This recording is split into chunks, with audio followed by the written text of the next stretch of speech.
It's Hollie's Hotspurs, welcome back. Talking Tottenham every week, no better place to be sat. If it's a win, lose, draw, we'll be here for a chat. Best believe we tackle topics like Romero in the back. Heung-min Son, what can go wrong when he's on form? It's a dream come true, so sit back, relax and vibe with us. Special guests every time here to discuss. Bring your passion, come along for the ride, and don't forget to subscribe, cause... Welcome back, everybody, to Hollie's Hotspurs with me, Luke, the host of Park Lane Podcast, stepping in for Hollie as she is away today. And joining me today is a really special guest. It's Ross. Ross, how you doing, mate? Doing great. Here we are, the Tottenham boys making all the noise. Good to be here. Exactly. No, really good to have you on. And it's going to be a good show tonight as we reflect on what was, an incredible win in the end, under some of the circumstances that we put ourselves under. But anyway, let's get into it. If you are new to the channel, don't forget to hit the subscribe button. Don't forget to hit the like button on the video as well. And make sure you're sharing the love with everyone that you know. Hollie's here somewhere saying coys. We've got Darren Fearon as well saying hello, Hollie and the panel. If you are in the chat, don't forget your chat to get your comments in as well. We'll read out as many as we can, and let's crack on. So, Ross, I want to touch on Saturday's game, but we'll start off with the lineup because Ange Postecoglou decided to go with an unchanged starting 11 for the game on Saturday, and really starting to show that certain positions that were up for grabs at the start of the season, certain players have really kind of grabbed them. You're looking at Pedro Porro at right back. Ever since the Man United game, he seems to have stayed in and not changed. You've got the likes of obviously Romero, Udogie, Van der Ven, those kind of players, Maddison, that will never change. But also looks like Manor Solomon seems to have got kind of away on the left-hand side as well. What do you make of that lineup? I think it's good. If it ain't broke, don't fix it. I mean, the last time out in the league, we, with that lineup, we did really well against Burnley. And, Solomon's done a really good job. I think it was, a good move to move Sonny inside and into the central striker role because, that's just better suited to what he can do. And with Solomon, you don't lose any pace there. I mean, he's really fast, and that's this system. You can have those fast guys on the wings that just put pressure on the defense and get that ball down there and get it inside. So I was fine with it. I think this is definitely a good solid lineup. Yeah, definitely. And you're right there because with Ange's system, the wide players play really wide, and it's the idea is to draw out the fullbacks towards leaving space for the Maddisons and potentially Sarr to come in and create more numbers in the middle. When you have Son out on the left, in my opinion, he has got great pace, but what his real ability is his goal scoring ability added onto that. So if you leave him on the left hand side, he is a little bit wasted, right? Oh yeah, because he does draw attention out there, but yeah, in the middle he's just got that freedom to score from because he can score from anywhere. Where if he's stuck out on the left, he's got to try to work back, and then the opposition can kind of wall him off a little bit, kind of try to pin him over there. Where in the middle he's got that freedom to be floating around in the middle and for other guys to find him. So that's definitely. And we got a hat trick when he went into the middle first game. So there you go. That's definitely all the confirmation you needed.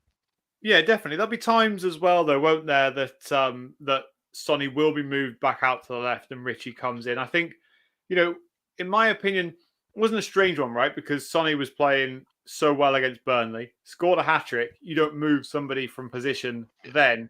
But against a team like Sheffield United, who do play with a low block, that's sometimes where he can come a little bit undone. I think based on his stature as a build of a player, as opposed to his actual ability. Maybe his physical ability is a better way to say it, right? But and there will be times when we play low block teams that I believe Andrew will probably go back to playing Richie when he gets his head back in the game, and we could see them kind of interlinking and changing depending on which teams we play, right?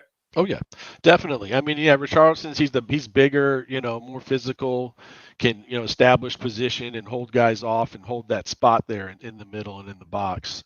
Whereas Sonny is, more, he's just not that he's weaker or anything, but he's just more of his game is quicker, evading, getting around, and yeah, definitely. And when Richie came in, I mean, look what happened. He was there in the middle for that header and smashed it right in, which is fantastic to see. I mean, we'll probably talk about that later, but yeah, he's just so great to see him get that, and yeah, and that's the thing, being interchangeable. That's what the good teams have. That your cities, your Liverpools, all these other teams, they have those guys that are interchangeable, and you can put them anywhere, and it really helps when you can do that. Yeah, 100%. And we'll go on to that a little bit later, but you definitely saw that with other players in that lineup who were interchangeable towards the end and were crucial towards us winning that game.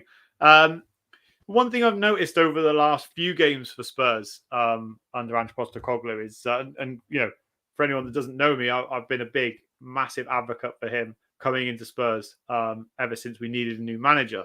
And but one of the things we have seen is that we are starting relatively slowly. Now, has that got anything to do with how he wants us to be able to continue and push and push and push until the final kind of few minutes? Or do you think that's just got something to do with it being early on in the season? We haven't really kind of got going as such, even though we've had our best start to the season in, 30 odd years or Yeah. whatever. But the first 10 minutes, again, we saw it against United, we saw it against Burnley, where we conceded, and then we saw it against Sheffield United. We didn't really seem to get going until kind of 15, 20 minutes in. Yeah, I think it's a combination of both of those. I mean, new system, new players, and of course this game, we looked like a team that just came off international break too. That I think you got to factor that in. But I think it's a little of both, and I think it's just the system. It takes some time to kind of see how other teams are going to play us, and what's going to work, and what guys are going to be able to beat their guy, and how that all goes. But it's it's an endurance game now. This kind of lineup, this system is designed to wear the other players down, and that's why you see later in games, we start to score goals because they just keep have to keep pushing and make sure their thing. There's a saying, tired men make mistakes, and that's what this system counts on. They just make that pass that's a little too slow or just a second late, dropping back, and that's all you need to get a goal in there. Yeah, definitely. I completely agree that, there is, because it's definitely not a lack of fitness, because, we've seen later on in games that we are still pushing and we are still, I saw on Saturday in the hundredth and second minute, a Spurs as good as I've seen them in the opening 10 minutes before. But this isn't new, us starting slowly, because we used to start slowly under Antonio Conte as well. It's just, we're seeing a lot better, more attractive football from my opinion, a better manager. Absolutely. Yeah, but Darren said here, Arteta wants his team to start slow so they don't run out of steam when it gets to the business end of the season. Yeah, it's an interesting one, but if you're not, if you're not in it at the start of the season, you're never going to be in it at the business end either. Very true. Very true. Yeah, that's the 100% there. I mean, you can kind of see the logic behind that, but then there's that too. If you don't get off to a good start, you're going to be behind in points, and then you're going to have to try to play catch up when everybody else is on form and fit and pushing too. So yeah, it kind of can cut both ways. I remember that without talking too much about Conte. I remember that Conte say press conference where he mentioned about the fact that we were reserving energy for after the World Cup, and then we never saw any of that under him after the World Cup. Exactly. Anyway, but we'll move on. We did see a couple of incidents involving the referee on Saturday, and we're going to kind of dissect a few of them so we can go into them in a little bit more detail. So the first one was a foul on, or not a foul, on James Maddison on the corner right-hand side of the penalty box. Very similar. I don't know if you watch kind of other teams, Ross, but very similar to the foul on Szoboszlai for Liverpool. I can't remember who that, Bournemouth, I think it was, against Bournemouth. Yeah. And he was fouled in pretty much the exact same position and theatrically fell down in the same way, yet one was a penalty and one was not. What do you make of, do you know what? I'm going to ask this question. What do you make of the refereeing in general and also of that incident? Yeah, well, this ref was, I don't know, he missed his calling as a Vegas card dealer because, I mean, that guy was giving cards out left, right, and center. I mean, I'd never seen so many. And, as far as the penalty, well, that is Liv our pool. So, VAR, whatever Liverpool wants, decision. But, yeah, but no, that I think that was a pen. But, it's just one of those things. I mean, it's all subjective depending on the ref and what he thinks and what he feels, it just varies, unfortunately for us. But no, I think that was a pin for sure. And that the ref just, he was, there was issues with him all up and down, not just that. So it's just, but that happens. And what I like about it is we didn't get down on ourselves. We didn't get frustrated because it's real easy to get frustrated. The ref's against us. He's not giving us anything. So no, you just keep playing. And that's what we did. We weren't stopping to complain or things like that. We didn't let it affect us. We just kept on. Yeah, I completely agree with that. And maybe a Spurs team in previous years would have done that. Would have lost control over that. There were moments late on in the game where Romero grabbed Emerson Royale and Yeah, I kind of saw grabbed that. him, walked him away, and it would have been times when Romero was the one being Oh, dragged right away. in there. Yeah, he'd, Um, he'd be right in there. Exactly. and it's really interesting, that mentality switch for some of these players, because I believe for a long time at Spurs that one thing that's been letting us down, there's various things that people can talk about, but the one biggest problem that's been letting us down, over the board, over transfers, over everything, has been a mentality thing. And it's been having the belief and the ability to go into a game knowing that you can win no matter what. Absolutely. And I get a feeling that slowly this season, we're starting to see that. Oh, sure, absolutely. I mean, it's just totally different. I mean, I've only been following Spurs since Poch's last season. That's the season Yeah. I decided to seriously follow Spurs. So you've been following it way longer than me, but I have. I haven't seen the team like this. I mean, we've always kind of been together, and that's one of the things that I liked. But it's just totally different this year. I mean, everybody's bought in. Everybody linked hands and ran up to the south stand. I haven't seen that. I don't remember seeing that. I mean, it's just little things like that are just different, and you can just tell guys that aren't even playing, like Lo Celso and Yeah. Belize and Brian Hill are over there on the thing that haven't even been picked for a team yet, and they were shaking the thing and running out onto the pitch, and it's just incredible. I mean, even guys like that don't even, in Dyer too, that don't even seem to be a part of the plan, are all fully on board. Yeah, it is amazing. It's amazing when you look at, in previous times, people might have been, right to say that Spurs were one man team and that how would we ever cope without Harry Kane? And, this is going to be a long and hard and painful rebuild. And it may be, right? This is only early doors. But one thing for sure is that this man has definitely brought in a new level of camaraderie, a new level of team ethos into it, and I'm fully on board. And one thing I kind of always say is, like, let's not get overly concerned when we lose, right? Because at some point we are going to lose. Mm-hmm. It's just about how we respond from that and how we push forward in this kind of new era of Spurs. So it's going to be definitely interesting. Big shout out to Jay as well, who's also joined. Anybody that is in the chat that hasn't already stuck anything in, get your comments in the chat. We'll read as many out as we can. If you've got any questions, we'll go through the questions as well. And also don't forget to subscribe and like the video. Okay, so the last ref point before we move on. I want to talk about two incidents involving involving the goalkeeper. So the first one is the handling outside of the area. So what I believe the rule is that unless it's involving a goal scoring opportunity or stopping a goal scoring opportunity, that it's not a red card.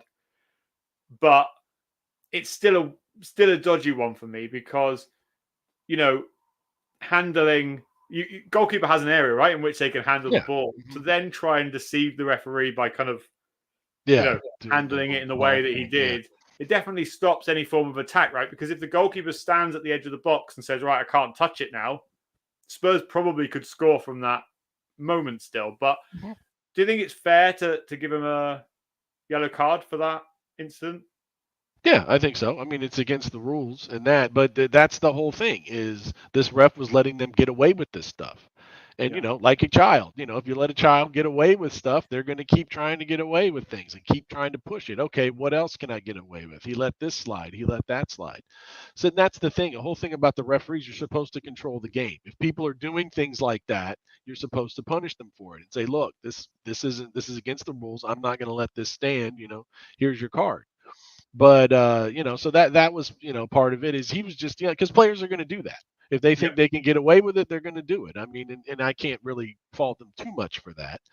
But one thing I do want to say about that whole thing is that, it was just really awful to hear that people were being abusive towards him and racially abusive. I mean, and that's just completely unacceptable. And that's not Spurs fans. And if they call them Spurs fans, they're not.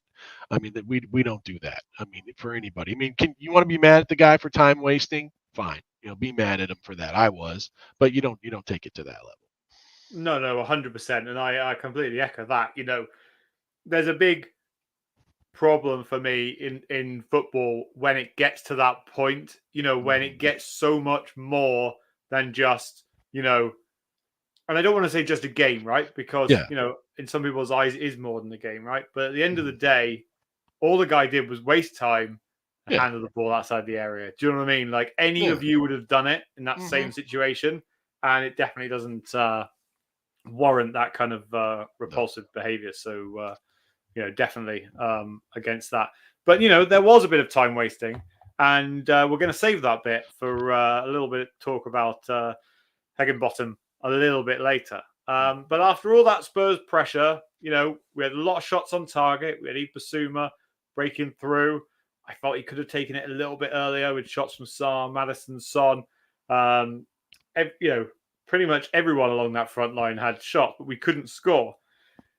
Got into the second half, and of course, Spurs were undone by a long throw.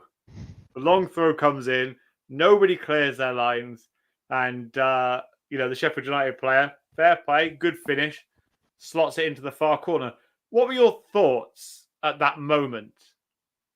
But yeah, long throws are tough. As you say, those are tough to deal with, and but yeah, we got to do a little bit better at that. I wasn't too.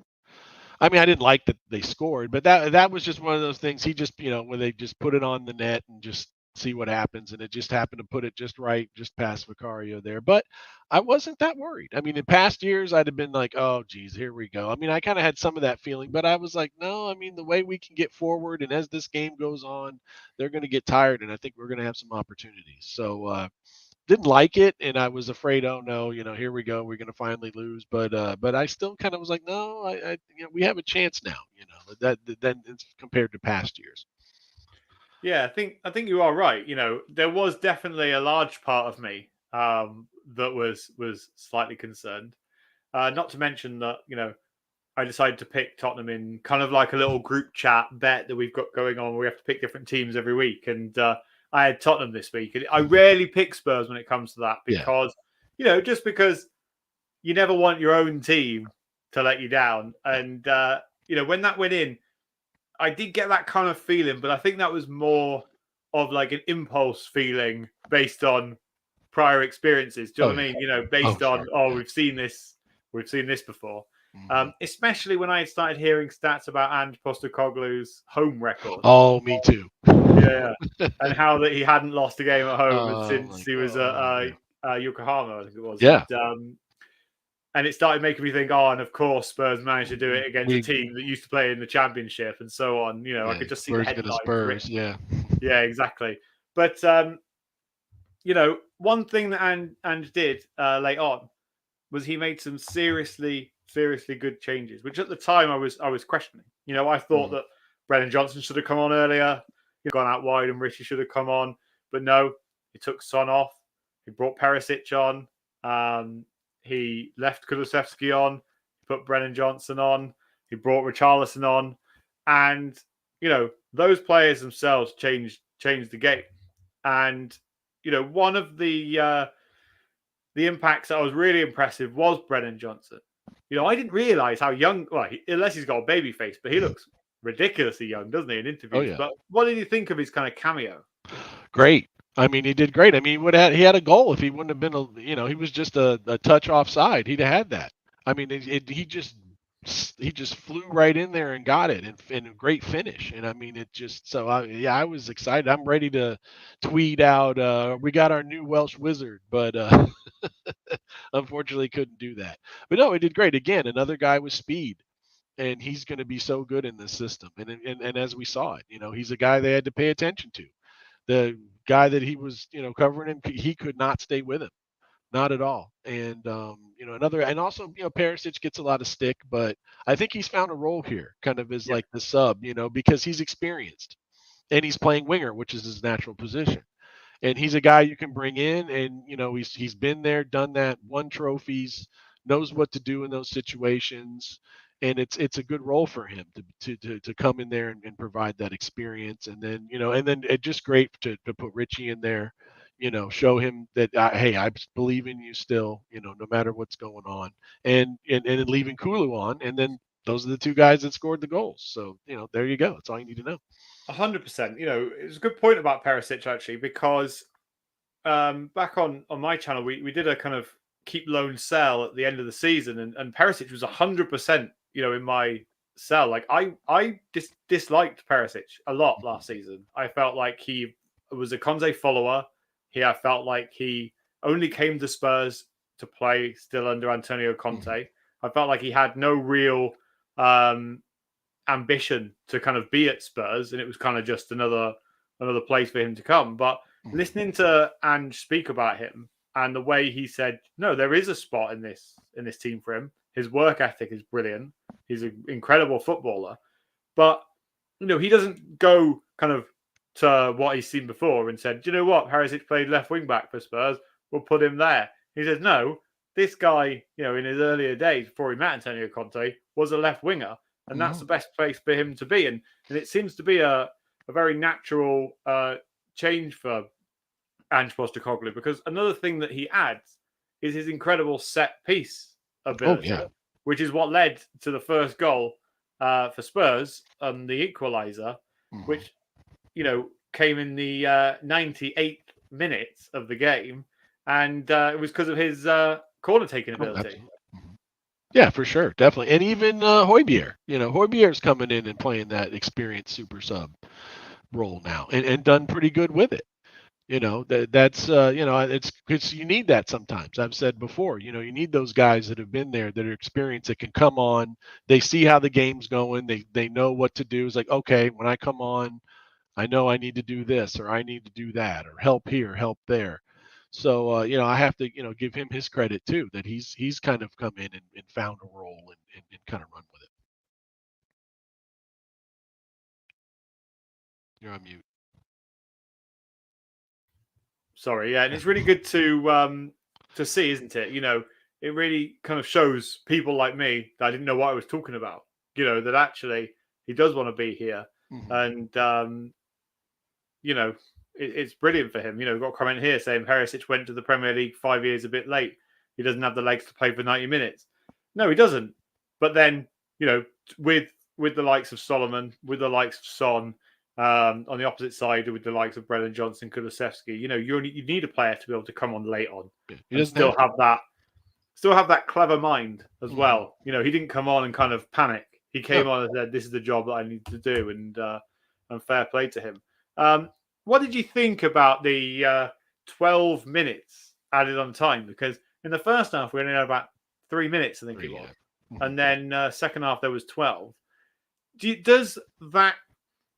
Couple of quick questions. So does that ability from the referee and the, whoever it was, fourth official, to say we're going to add 12 minutes on for the time wasting kind of make up for some of the mistakes that we saw? And also, what do you think about this new introduction of extended time at the end of the games? Well, I mean, no, they time wasted, and they paid for it.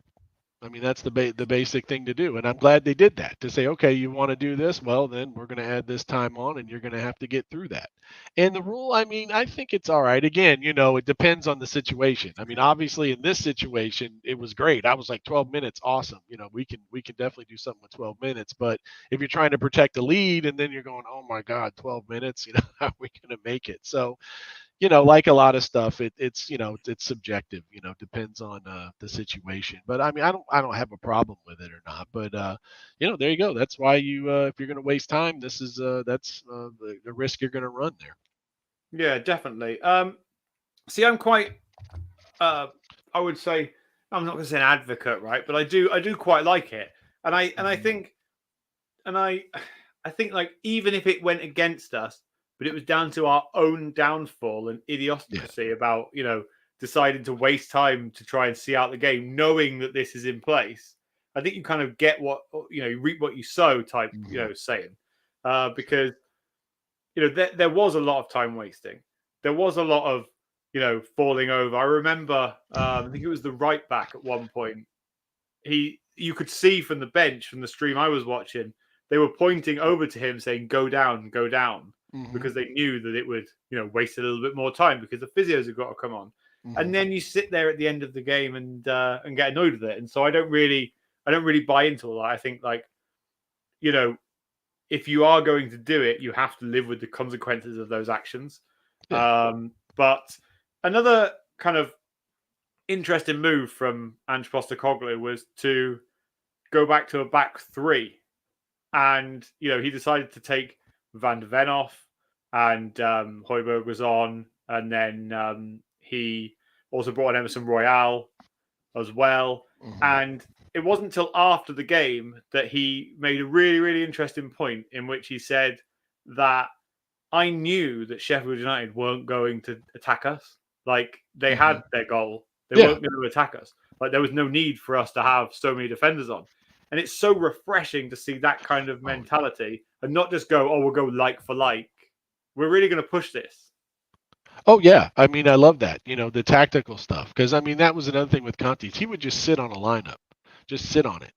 Even when there's like, okay, we need changes. Let's make these changes. And Ange it does that. And that's great. He senses, okay, all right, let's go. Let's make these subs. Let's make these changes. I mean, and that was one thing, Mourinho, you can say what you like about him, but he was also that way. He wasn't afraid to make subs. He wasn't afraid to pull guys out, put guys in, match situations. And it's so important, the tactical side of it.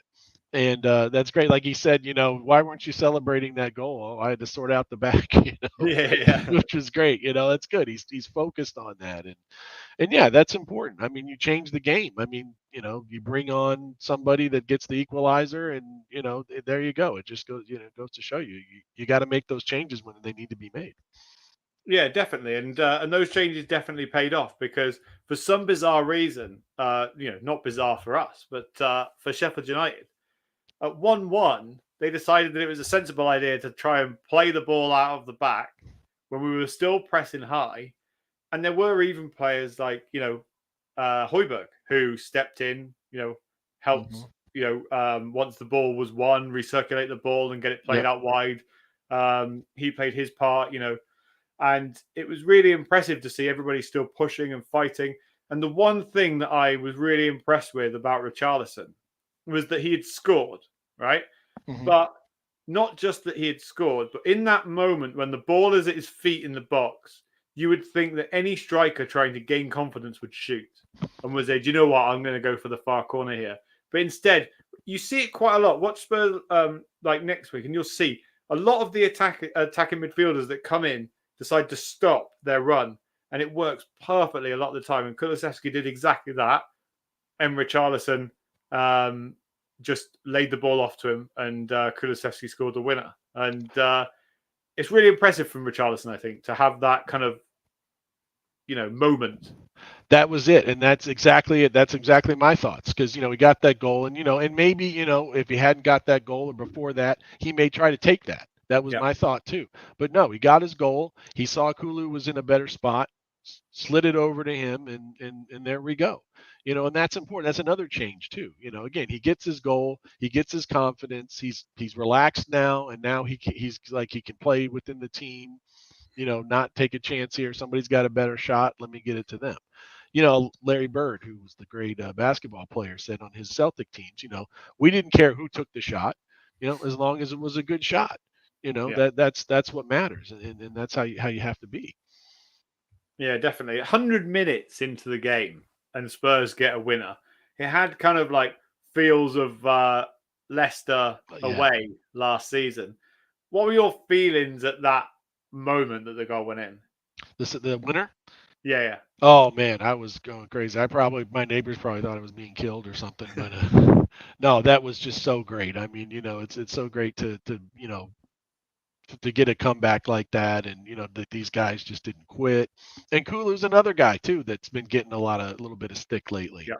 And I had even said during the game in the Reddit thing, and sometimes he can be a little predictable where he gets the ball, cuts inside, cuts inside.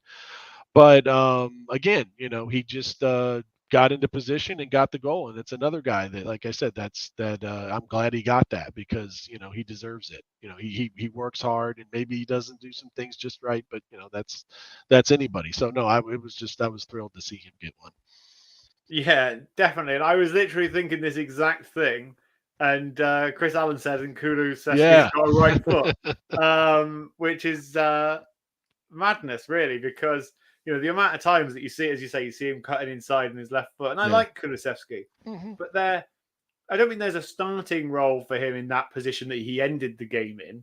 But with Brennan Johnson being there, that we will, and I think we can see that, kind of in latter stages of games where he moves inside and Sarr comes off, and Brennan Johnson goes out wide, because he is dangerous from those positions, and he's a young guy.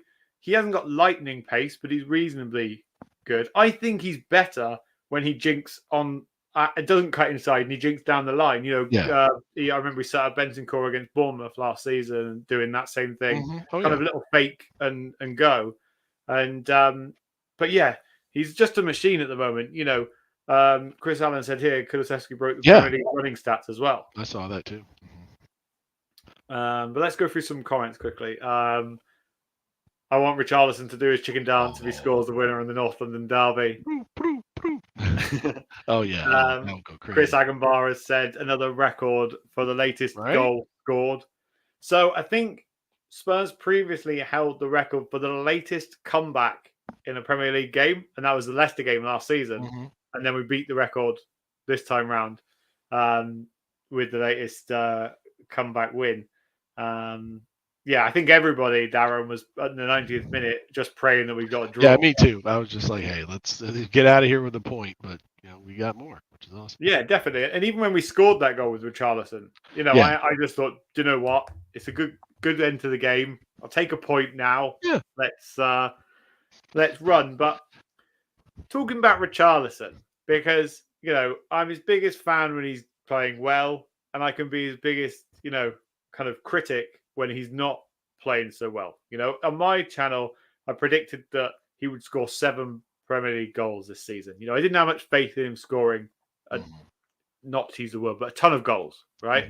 Yeah. But when I saw him, upset for Brazil, and I saw the comments, because it's quite important to me as well, mental health and things like that. And when I saw his comments about mental health and that he, was going to see somebody when he came back home, and also listening to Ange Postecoglou in the press conference where he says, look, he's a human being, right?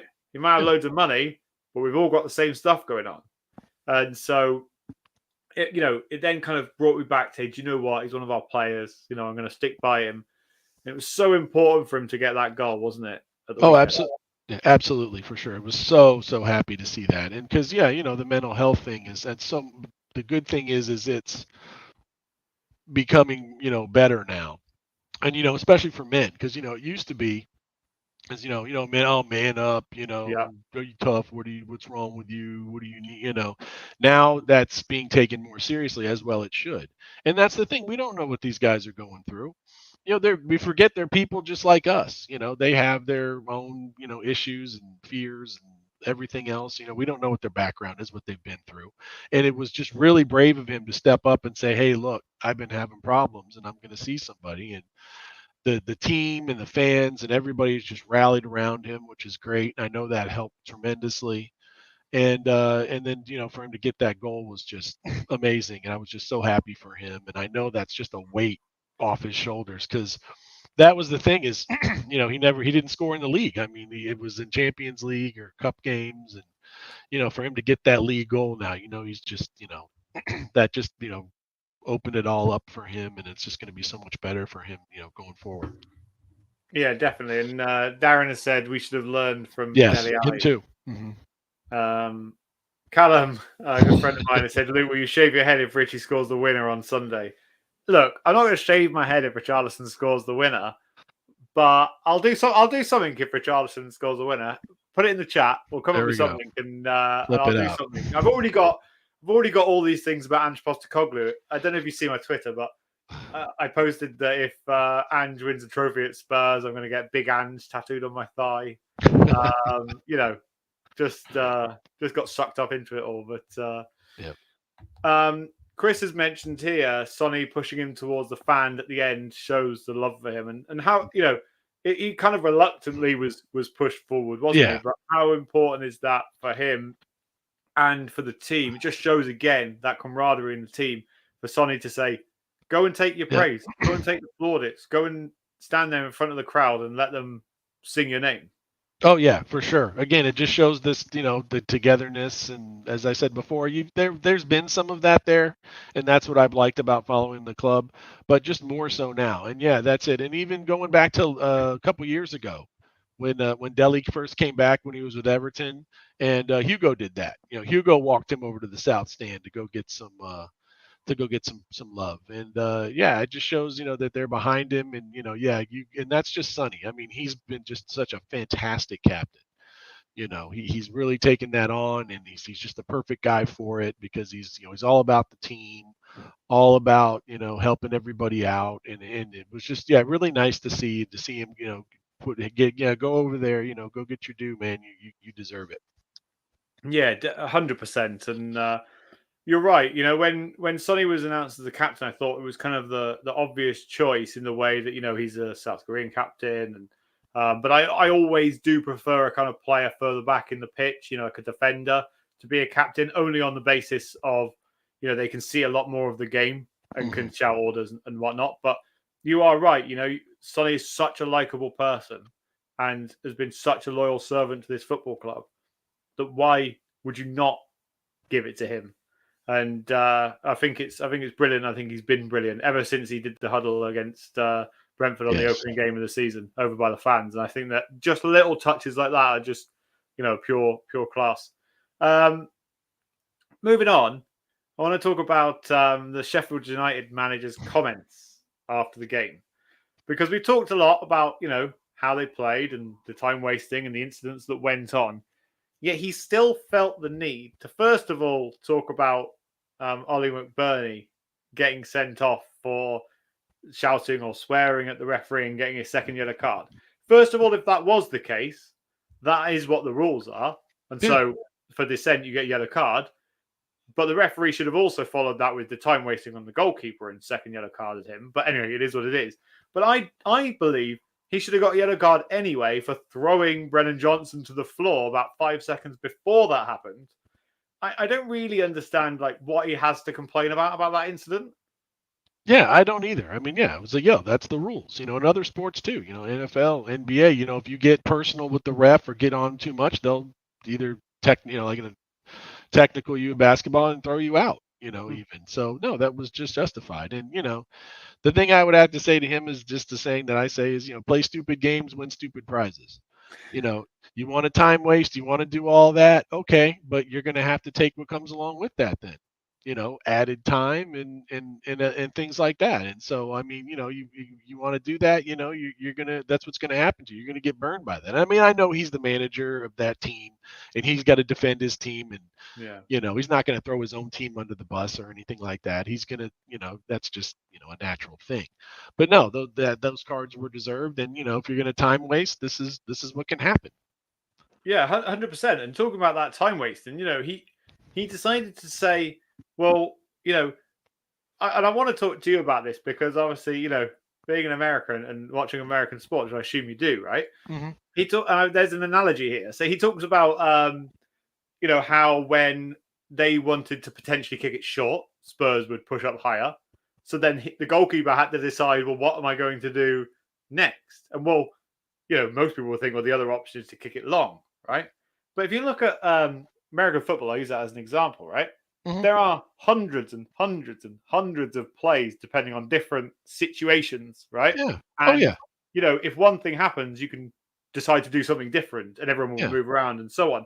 If that's really what he means by that in terms of, how are we meant to decide what to do, he should have a plan for it.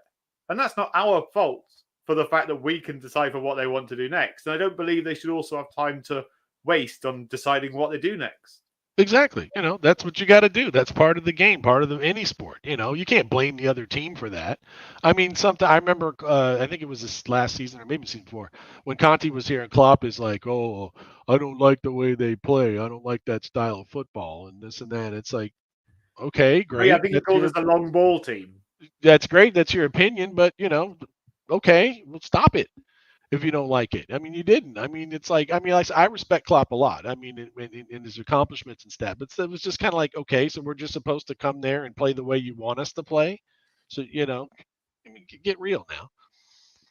Exactly. And as you say, it's when a plan backfires. And, a couple of these comments, you could see as a man whose job is at risk, pressure got to him when the time wasting plan failed.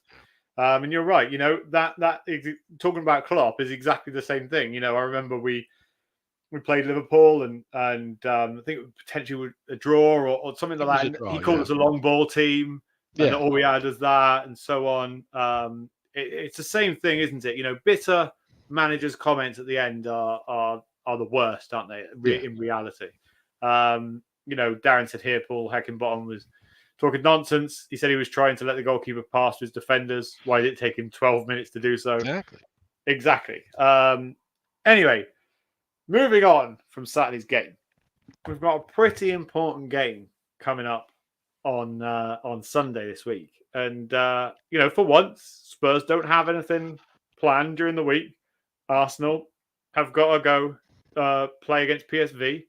And it's a really, really important North London derby. Now, my first question to you is going to be, who is more under pressure to win this game on Sunday? Arsenal or Spurs? That's a good question because, we have not, I don't know how long it's been since we won at the Emirates. It's been years, hasn't it? Yeah, so I think since like 2010-ish, something like that. Yeah, wow, a long time we've drawn there. So, there is that there. But them too, I think, because they're trying to make their mark. They're trying to establish something, and of course, what better way they could do that than to beat us. But this is the real. This is going to be our first real test. I think this is the real test. We're playing a team, our rivals at the Emirates where we don't win. And and it's a team that's in pretty good form too, up there near the top of the table with us. So I think there's kind of almost a little bit of equal pressure there, in my opinion. Yeah. See, the reason why I asked that question is because the only bit I'll say about Arsenal, right, is that last season they were called the young, plucky Arsenal, that just got picked at the post from Man City. Arteta's young guns and all the rest of it. There's a time when that has to end. And there's a time when this kind of like, project team doesn't become a project team anymore and becomes, a serious outfit. This is a Spurs team who have a manager that's never managed in the Premier League before, who everybody wrote off and before he became Spurs manager. Even I would say 60% of the Spurs fan base wrote him off before he even came in. And yet, that's why I believe the pressure is all on Arsenal. If we lose this game, which could happen, it's not the end of the world. No. I'll tell everybody right now, it is not the end of the world if we lose. It may feel it at the moment, and trust me, I'll be hurting as well, but it will not be the end of the world, right? We will be able to build from this, and we will come back week after week for the rest of the season, right? We have to remember this is a long season. Mm-hmm. But I also think we have a lot that we could hurt Arsenal with.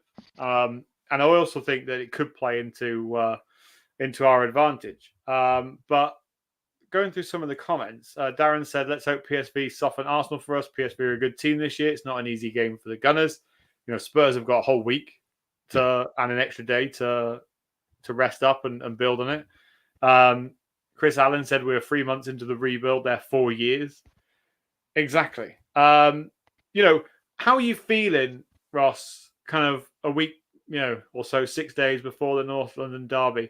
And how do you feel compared to like most seasons when it comes to playing Arsenal? I guess you could say I'm kind of quietly confident about it. We're in really good form. I mean, we haven't lost yet. And, with the comeback, that winning in that way this past weekend, is just going to, I think, do just worlds for our confidence and bring these guys closer together. So I like the form that we're in. And I think we got a really good chance to go in there and do that. And, so much better than compared to past years because, because we know going to the Emirates, it's always tough.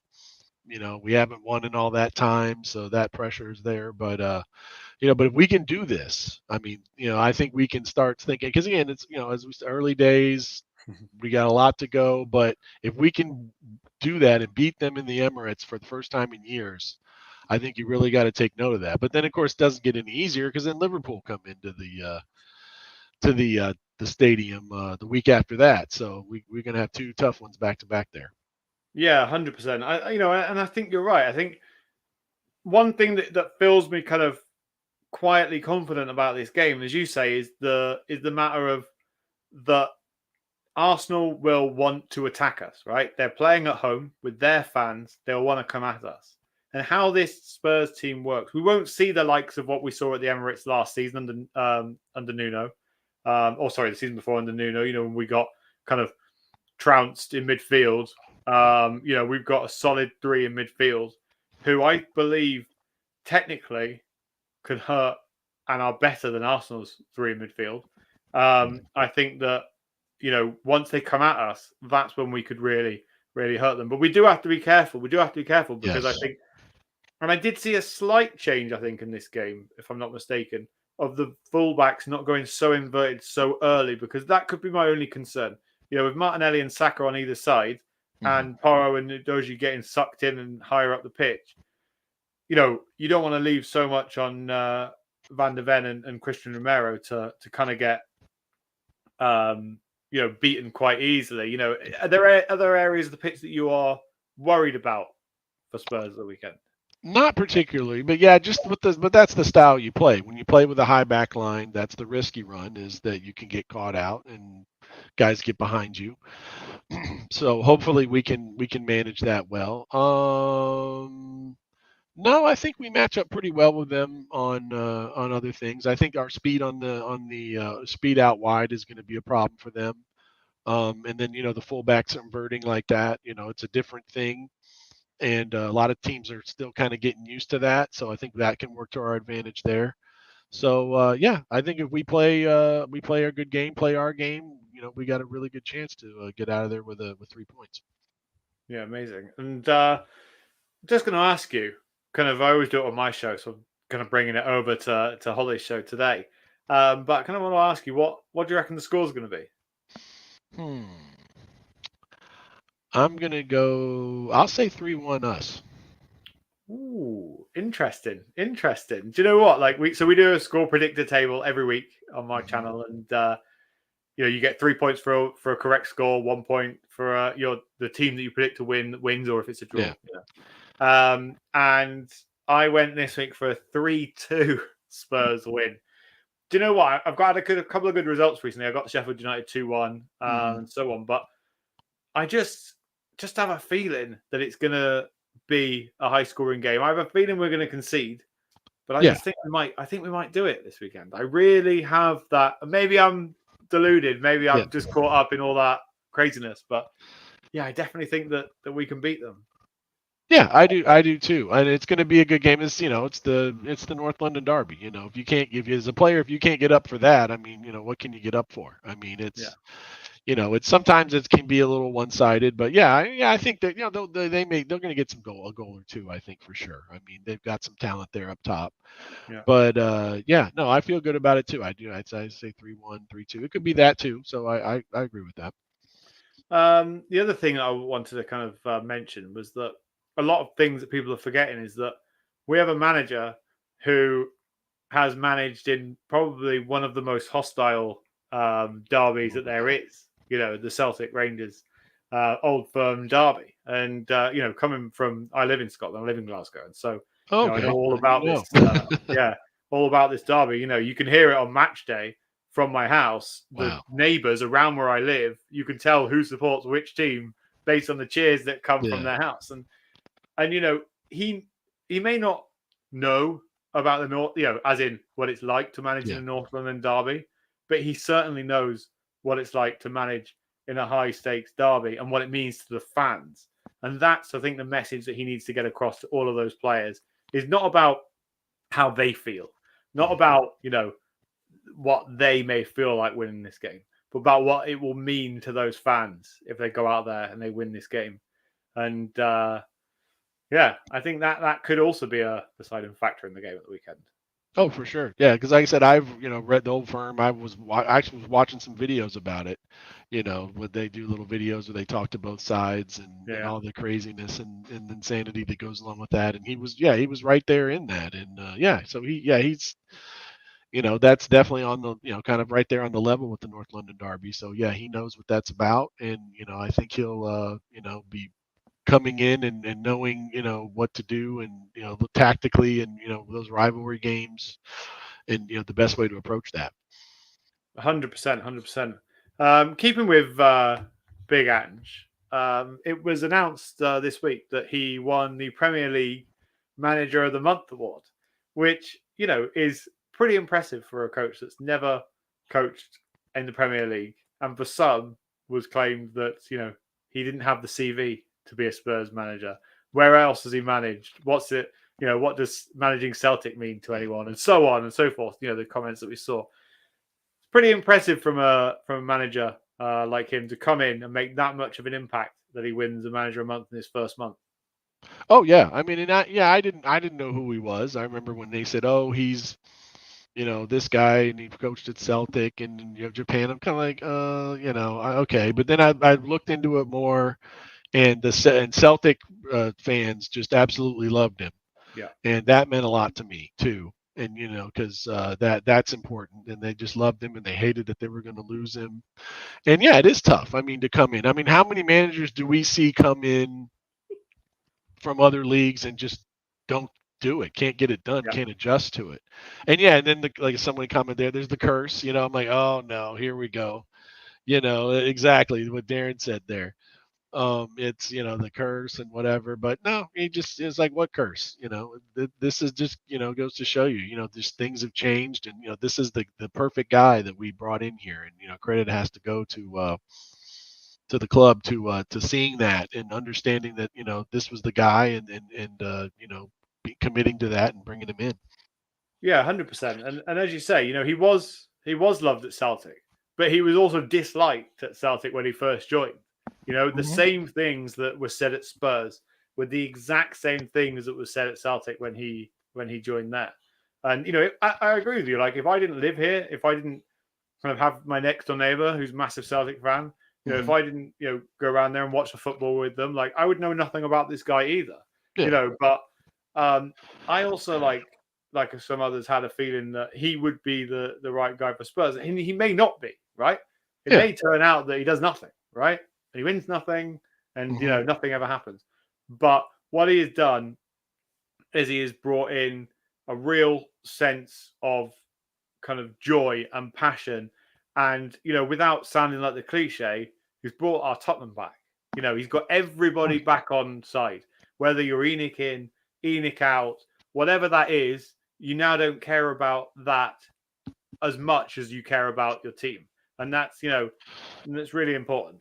Oh, 100%. Yeah, that's it. And it's just it's a better product. It's not we're not sitting there watching that negative football, the boring football, and that gets you a little bit of leeway with the fans. If it's a good product and it's a fun product, you lose games, okay, you understand that, and you're a little more sympathetic towards that because it's a better brand of football, and you know what he's doing and what's going on, and he's not out there throwing players under the bus or any of this kind of thing. And and it's just like I said, it's just different. I mean, you can just tell it's not like some people say, oh, it's just the new manager bounce. No, it's not that. You can tell it's not that. It's more than that. Yeah, definitely. It's an ethos, and it's a way of being, and even little things. Like when Conte came in, he said no ketchup, no mayonnaise. All these kind of like rigorous things that I remember that being an England supporter as well, that Fabio Capello brought in when he was the England manager many years ago. And you start yourself off, in my opinion, in a bad foot being like that. One of the things that I like about Big Ange is that he says the dressing room, have it however you like, have whatever music on, it's your space. Like, obviously, he must go in there to do team talks and everything else, but the rest of the time, he's like, that's yours. You do whatever you need to do before a game, but when you come out on the pitch, you perform how we've planned and how we've done it. And I think that's so refreshing. But another person that's thrived under Ange Postecoglou and who also won Player of the Month as well, who actually I had some kind of unsure about feelings when Spurs signed him. But James Maddison has been absolutely incredible. Like, better than I ever could have expected. Like, what a player he's been. Oh, yeah, for sure. I mean, the guy comes right in there and takes the number 10 shirt. I mean, who would have just to have the moxie to do that, to come in and, and he fit that role perfectly. He's slid right in there, playing that 10 role, spraying the ball around, and also can score too. And he's just everywhere. He's just so good with the ball. I knew of him and stuff, but I didn't realize how good he actually was. And I mean, I think he's, he could be the signing of the season in the whole league. I mean, the way he's come right in and just, fit right. And he wanted to be here. He wanted to be at the club. It wasn't, he really was passionate about that and excited to be here. Whereas it wasn't just like, oh, okay, yeah, I'm glad to be here and it's a good club. He's really was excited about that. And then that's why he's a vice captain. Yeah, it's pretty impressive, isn't it, to bring someone in and make them vice captain pretty much straight away. But again, that's what this whole thing is about. It's not about players playing because they played for previous managers or because the chairman wants them to play or whatever that kind of narrative might be. It's that I'm coming in here and I will, play who I want to play.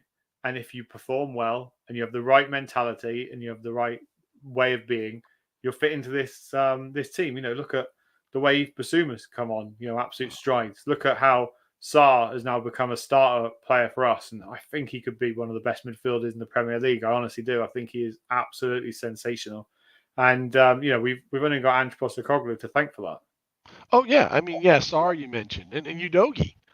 Yeah, I mean, this kid, those two are 20 years old. You wouldn't know it from looking at them. I mean, they just came right in and just got in the starting lineup and are just killing it. I mean, Udogie is so good. I mean, that kid could really be something. I mean, the goal, he set up the winner, when he went and cut that pass out and got it over. I mean, he's just so quick, so good. And Sarr too. Like I said, the lights aren't too bright for these guys. And you could understand if they were, they had some jitters or the thing, okay, they're young, they're feeling their way. No, they just jump right in and just start killing it. I'm seeing Sarr was shoving somebody back that was shoving him a couple games ago. I'm like, there you go. Look at this. It's just so great to see. Like, everybody that's come in has been good. They've slotted right in and been good. I mean, how often can we say that? Usually we're like, oh, we got this guy and he's not doing anything. And yeah, Van de Ven, as Chris said there. I mean, the guy is at the club a week and he's starting and then just kills it. Yeah. 100%. That's it. I think Van de Ven is a long way to go. I think he's going to be an incredible defender for Spurs. I said, to be honest, I was very critical of Christian Romero last season. I felt like he was a good defender, but I felt like his mentality and how hot-headed he was would let us down. But I feel like whatever Ange Postecoglou has done to him this season, he is completely transformed into a guy who will get stuck in, but he also knows when to rein it back as well. Exactly. And I think, with some guidance from Van der Ven, I think Van der Ven's biggest attribute is his pace, but, what he can learn from Christian Romero's, defensive ability. Yeah. I think, again, he could be absolutely sensational. Oh yeah, and he's pretty good too. I mean, his positioning is pretty good. He's made some really good tackles, and again, another young guy that's come from the the German league, and again, it's always a toss up when you get these guys coming from these leagues if they're going to adjust. But no, just again, another guy just plugged in and just has done a great job. Exactly. Well, that kind of wraps us up for today, but I do want to thank every single person that's tuned in today, coming in and sitting in Hollie's shoes and trying to, run what an incredible channel she has here has been an absolute pleasure. And to be honest, a complete honor. So I want to thank every single person that's got involved, every person that's in the chat, every comment that's come in. Just want to shout out to every single one of you. Too many of you to name, but thank you very, very much. But Ross, it was a pleasure to be on this show with you. How can everybody find you? Great. Pleasure is mutual there, man. Spursy Night on Twitter, or X now as it's called, is where I'm on there. Doing the Spurs stuff and some other American football and other things like that. Amazing. Just make sure you go over and drop Ross a follow on Twitter. His Twitter handle is on the screen, so you can read that off now. Jump over there, give him a follow, and get involved in that. If you're new to Hollie's Hotspurs, make sure you like the channel. Make sure you subscribe. Like the video. Make sure you subscribe to the channel as well. And if you've liked anything that I've had to say today, you can always go over to my YouTube channel, which is Park Lane Podcast. We stream every Sunday at 7 p.m. and we do match reviews. We talk about all the games and everything else. So, it's all about supporting each other. If you like any of the content that you've seen today or any of the people that have been on the show, make sure you get involved and follow everybody. But once again, thank you all very, very much for tuning in. Hollie, we'll see you next week. And just want to say a massive come on, you Spurs. Come on, you Spurs.